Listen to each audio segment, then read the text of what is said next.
un poco el trabajo que estamos haciendo en estos años y mostrarle esta iniciativa que se llama Sócrates, ¿no? La Sócrates es una iniciativa de solidaridad en la cual trae oportunidades y servicios para los pequeños productores, y dentro de estas oportunidades está la alianza que tenemos con Rabobank y su plataforma EICO, que va a ser el punto que va a conversar con ustedes. Siguiente, por favor. Bueno, de todas maneras siempre aclaro qué cosa es solidaridad. No es una ONG que tiene más o menos 60 años de existencia en el mundo. Trabajamos en 57 países del mundo y sobre todo trabajamos en grandes productos o commodities.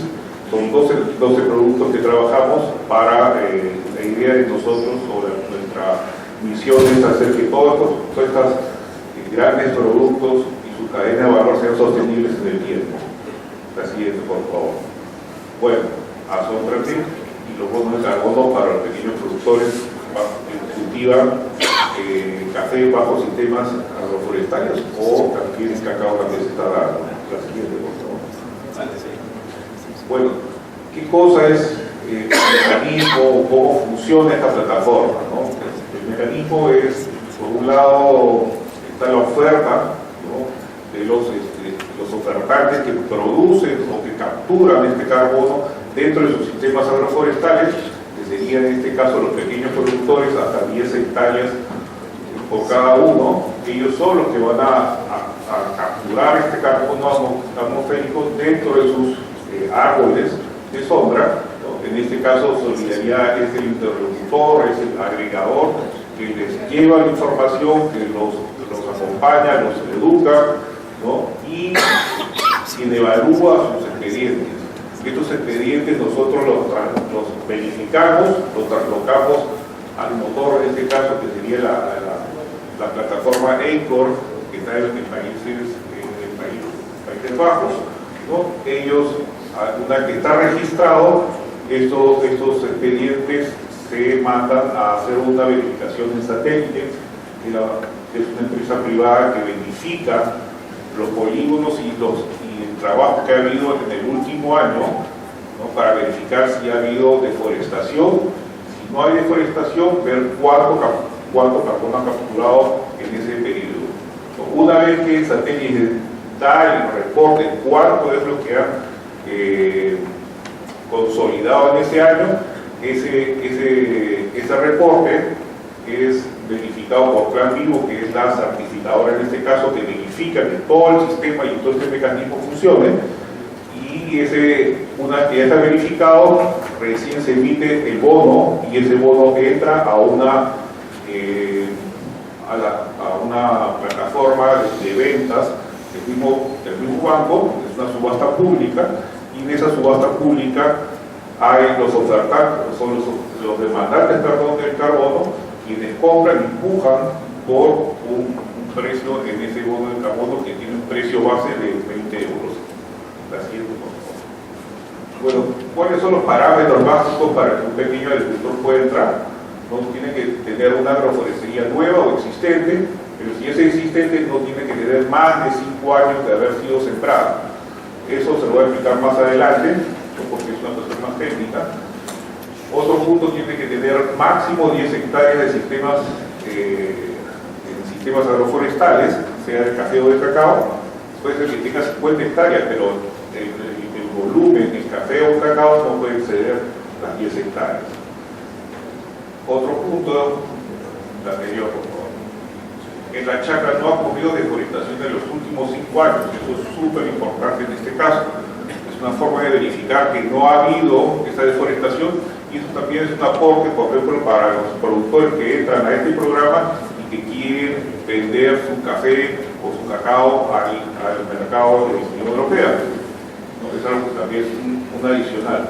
El productor también cuenta con títulos de propiedad formales e informales.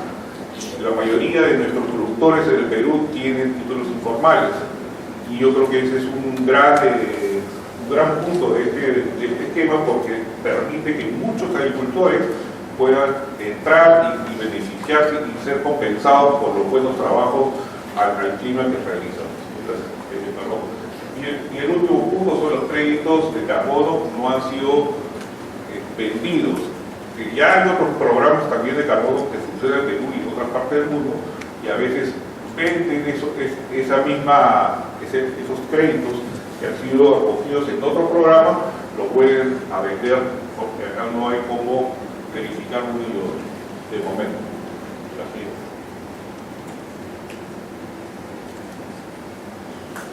Bueno, este es un diagrama para poder ver cómo el carbono se va capturando en el tiempo. Yo siembro la semilla va creciendo y esos árboles al crecer van capturando carbono, porque las plantas respiran CO2 y ese CO2 en la fotosíntesis se fija como parte de las estructuras, y conforme más crezcan y le doy un mejor manejo, hago que tenga más biomasa, y esa biomasa es medida anualmente por el sistema, y de acuerdo a esa anualidad es que se va a catalogar los créditos que se van a pagarle a cada agricultor.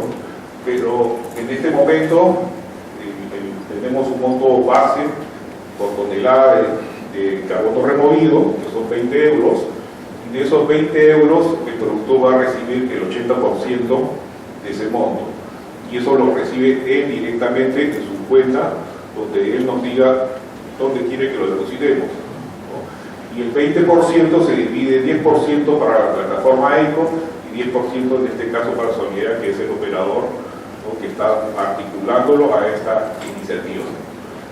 Pero ese sistema agroforestal no solo va a producir café, ahora está beneficiando, está compensando los créditos de carbono, está dando un adicional a ese productor, lo está reconociendo, pero también ese agricultor puede sacar otros productos, madera, productos no maderables, servicios ecosistémicos o ambientales que también se pueden poner en valor adicionales porque el trabajo que ellos realizan, y de esa manera puede ser mejor compensado y mejorar sus ingresos anuales. Así es, por favor. Acá es lo que le explicaba un poco de la anualidad de los 5 años, ¿no? Si yo tengo una plantación mayor de 5 años, ¿no?, el carbono que ya tiene esos árboles del sistema ya produjeron no son contabilizados, porque lo que se contabiliza es la anualidad. ¿Qué cosa produjo de este año hasta el siguiente? Esa anualidad es la que EICOR va a medir a través de sus sistemas, y es lo que va a entrar a convertirse en un bono de carbono, y ese bono de carbono va a ser vendido en esa subasta, ¿no? Lo anterior no contabiliza, ¿no? Entonces, pero bueno, si bien eso lo puede desalentar a muchos agricultores, porque sabemos que nuestros agricultores no todos renuevan todas las áreas que tienen, sino siempre tienen de 2 a 3 parcelas con diferentes grados de estallido. Entonces hay formas de manejar y de incluir más árboles, y de esa manera ellos pueden producir también carbono en esas parcelas que tengan más de 5 años. La siguiente, por favor. El procedimiento para que entre a trabajar con nosotros como el programa Asómbrate puede ser de 2 maneras. Puede ser de manera asociativa, en este caso puede ser una cooperativa, puede ser programa de certificación de alguna empresa privada, puede ser el municipio que articula a esos productores, ¿no? Y en ese caso lo que hacemos nosotros, firmamos un convenio con esa institución, ¿no? Se firma también un formato de confidencialidad, y se le pide una lista de productores que ellos hayan aprobado. Con esa lista de productores aprobados, lo que hacemos nosotros, le hacemos un primer filtro y verificamos si esos productores están en zonas elegibles para poder presentar su expediente.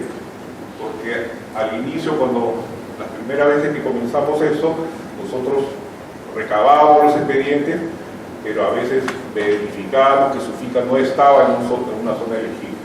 Entonces, para evitar eso, lo que hemos hecho hace un par de años es todo tiene que estar primero verificado, y si ya está verificado le decimos, ok, presente su expediente. Presenta el expediente, y nosotros lo que hacemos es verificar con el expediente. Si está todo correcto, lo inscribimos en la plataforma. Y la otra forma es a los productores individuales o que no están organizados, porque también en el mercado nacional tenemos más o menos entre 40 y algunas personas dicen hasta 60% de los productores no asociados. Ellos también pueden entrar a nuestra página web de Asombrate Perú e inscribirse como productores de café o de cacao, y alguien de la agrupación se va a poner en contacto y en ese caso le va a pedir los documentos siguientes.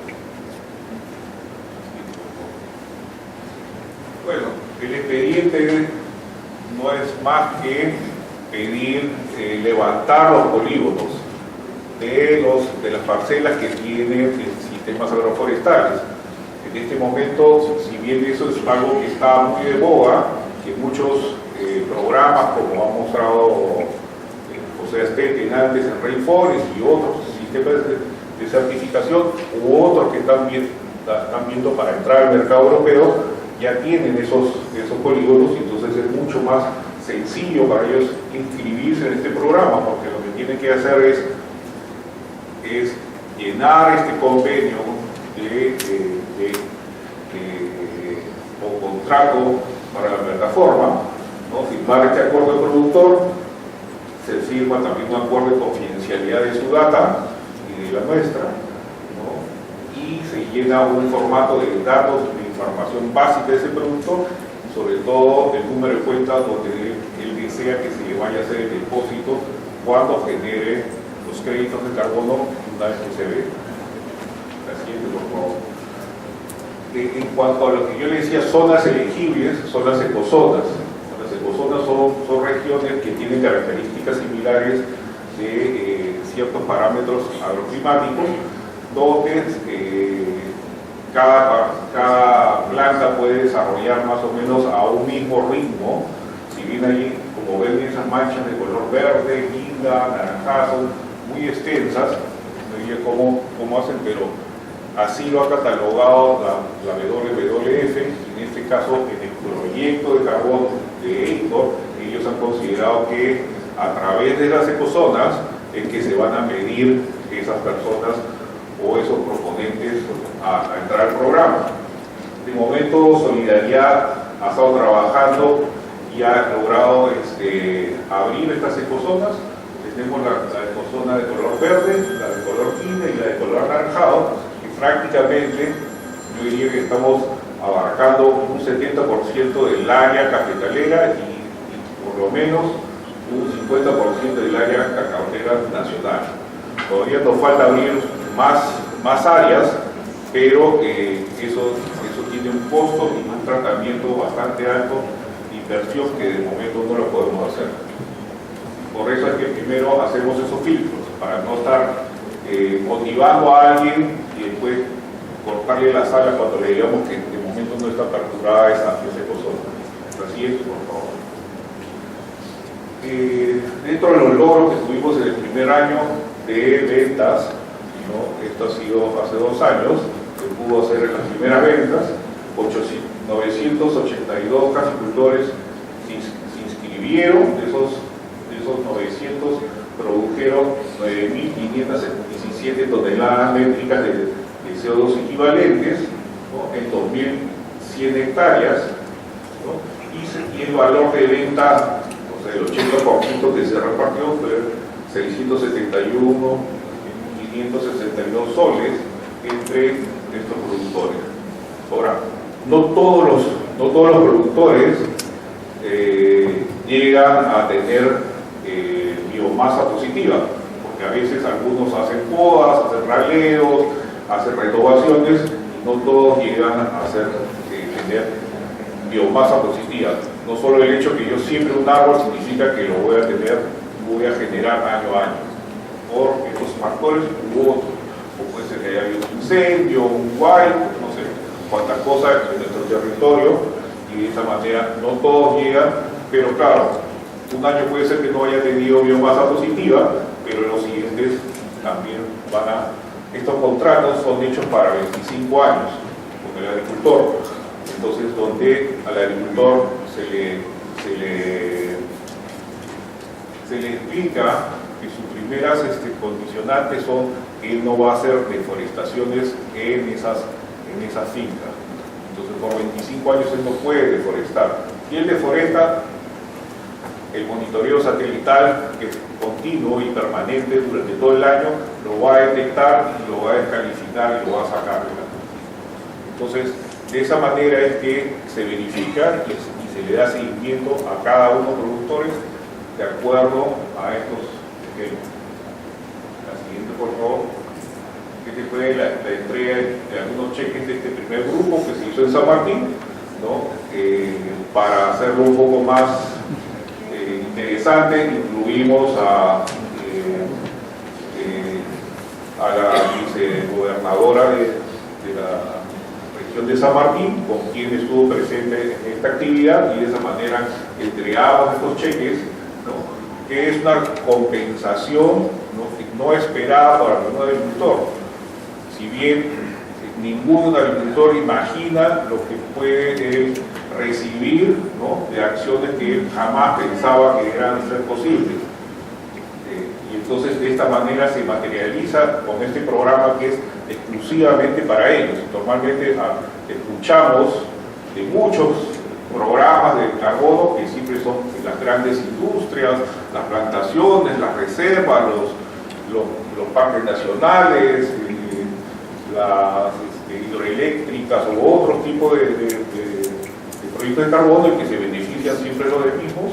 En este caso estamos democratizando, ¿no? Este tipo de acciones, y si ustedes vieran, cuando se les entrega los cheques y ellos reciben la plata, comienzan a creer, y todo lo que uno les enseñó durante 20 años, lo que promovíamos con muchos de ustedes que están acá en la sala, a que ellos hicieran, ahora comienzan a hablar de ellos mismos y nos comienzan a decir si puedo sembrar más árboles, cómo los hago, qué especies son mejores, cuánto me va a dar esto. Entonces comienzan a considerar al árbol como un ente activo que le va a generar, ¿no? Entonces lo que estamos haciendo un poco de economía de escala, donde ese productor lo que comienza a ver que el metro cuadrado que tenía un costo fijo, ahora no solo saca café, sino saca biomasa y puede sacar otras cosas más. Estamos agregando un valor y una dimensión que ellos no encontraban. La siguiente, por favor. Otra, yo diría que algunos beneficios adicionales es que también se visibiliza a ese pequeño agricultor, porque nuestros agricultores son informales, la gran mayoría, no están registrados en ningún lado. Tenemos estadísticas que dicen que los productores de Perú son 255.000 productores de café, ¿no? ¿Dónde están las listas? ¿Dónde están esos padrones? A ver, alguien que me lo muestre, ¿no? En 30 años yo nunca he podido encontrar esa lista de los 255.000 productores. Ese es un número aproximado estadísticamente, y tantas hectáreas se producen, pero no se sabe dónde están. ¿Cómo vamos a hacer agricultura de desarrollo y cómo vamos a hacer políticas para desarrollar a estos agricultores si no tenemos un documento o sabemos quién vive en cada sitio, qué cosa hace, cuántas hectáreas tiene? Entonces, con esta acción se está visibilizando a estos agricultores y por lo menos vamos contribuyendo a que se vaya formalizando y aumentando un poco el sector. Y bueno, tener este tipo de polígonos también ayuda, porque muchos han comenzado a hacer sus polígonos por el proyecto y por lo de la UNRD ya tienen los polígonos. Entonces ya pueden hacer trazabilidad, ya pueden comenzar a soñar, o por lo menos quien le va a comprar ya sabe que él ya tiene esos documentos que le van a servir como importador, ¿no? Porque ya cuentan con algo que es lo más complicado, yo diría, a veces de encontrar el campo. Por último, se convierte en un proveedor de bajo riesgo para la Unión Europea, porque en este caso nosotros estamos haciendo el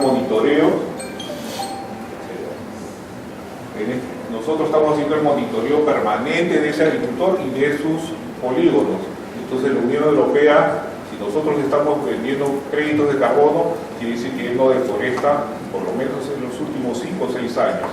Entonces, si deforesta, nosotros vamos a ser los primeros que le vamos a cortar ese beneficio, ¿no? Y de esa manera la Unión Europea puede tener más tranquilidad de trabajar con este grupo de productores. Bueno, eso sería todo. Muchas gracias.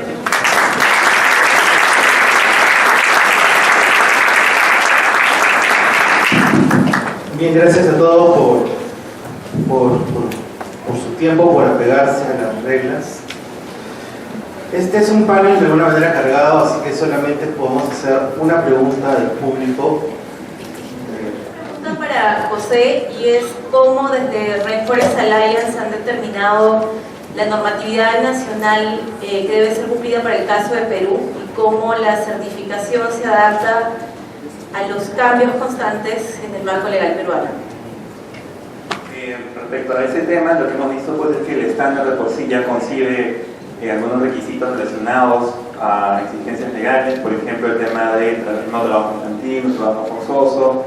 Las organizaciones tienen que pagar por lo menos el salario mínimo a sus trabajadores, libertad sindical, también licencia por maternidad, etcétera, etcétera, etcétera.